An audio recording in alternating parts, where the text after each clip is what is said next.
एकाधारे से थिले जड़े साहित्यिक कवि लेखक जहाँ स्मृति सर्वदा भद्रकवासी मन रहिबो। समाज पई तांकर अवदान सदा स्मरणीय। पूज्य पूजा को सम्मान जणाई तांकर स्मृतिचारण करबा आम समस्तंकर कर्तव्य बोली मत रखिथिले ओडिया भाषा साहित्य और युवा व्यापार मंत्री सूर्यवंशी सूरज। जड़े कवि सारस्वत साधक शिक्षाविद स्कूल इन्स्पेक्टर भाव जे सेवा निवृत्त थिले एवं भद्रक माटीर पूज्य पूजा परंपरा सारस्वत संस्कृति को जे सब बेले अग्राधिकार दे आसुथिले। सूर्यमणि विश्वालंकर देहांत हबार 14 वर्ष पर आज सूर्यमणि स्मृति संसद तरफ चतुर्दश स्मृति समारोह अनुष्ठित होईछि, जेउथिरे आमे तांको स्मृति अर्घ्य आमर अर्पण करिथिलु एवं तांको समयरू जो भाव शिशु साहित्य प्रति भद्रकर सांस्कृतिक विभव प्रति तांकर जो योगदान अवदान थिला ताहाको मने पकइथिलु। एही अवसर में स्मृति संसद एवं विश्वाल परिवार को मु कृतज्ञता जनइली जो भाव पूज्य पूजा परंपरा को से अक्षुण्ण रखिछन्ति एवं प्रत्येक वर्ष जने सारस्वत साधक को पुरस्कृत करुछन्ति।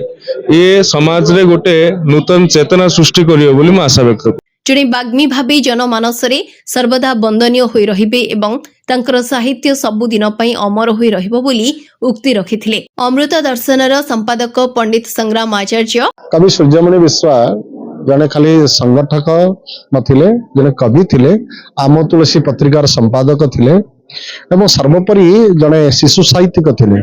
साहित्य मनस्क, साहित्य जीवन, साहित्य दर्शन और साहित्य को नहीं जीवन निर्वाह करते।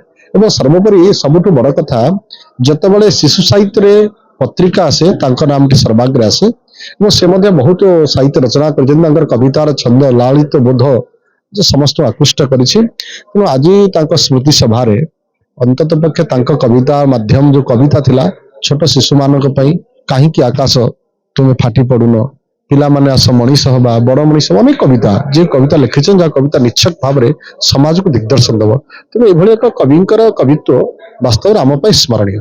स्थानीय संस्कृति भवन ठारे आयोजित सूर्यमणि विश्वालंकर स्मृति समारोह उत्सव रे विशिष्ट अतिथिगण जोगदे स्मृतिचारण करबा सह निज निजर अभिमत रखिथिले। साहित्य समाज पई तांकर अवदान को दीर्घ दिन पर्यंत समस्ते मने रखिबे बोली परिप्रकाश करथिले विशिष्ट अतिथिगण।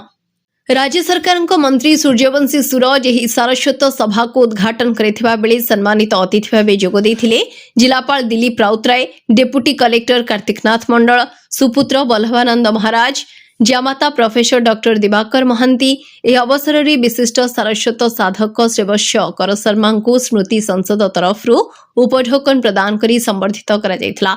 इस सभा को अध्यापक निहार रंजन कर संचालन करथिबा बेले अतिथि परिचय प्रदान करथिले नाट्यश्री निर्मल राउत। समस्त कार्यक्रम परिवार सदस्य तथा सूर्यमणि विश्वाल स्मृति संसदर कर्मकर्ता गण परिचालना करथिले। सर्वशेष समस्त को धन्यवाद अर्पण करथिले ज्येष्ठ जामाता ब्रजकिशोर प्रधान। भद्रकरू प्रभात विजय रिपोर्ट, RCN ओडिया।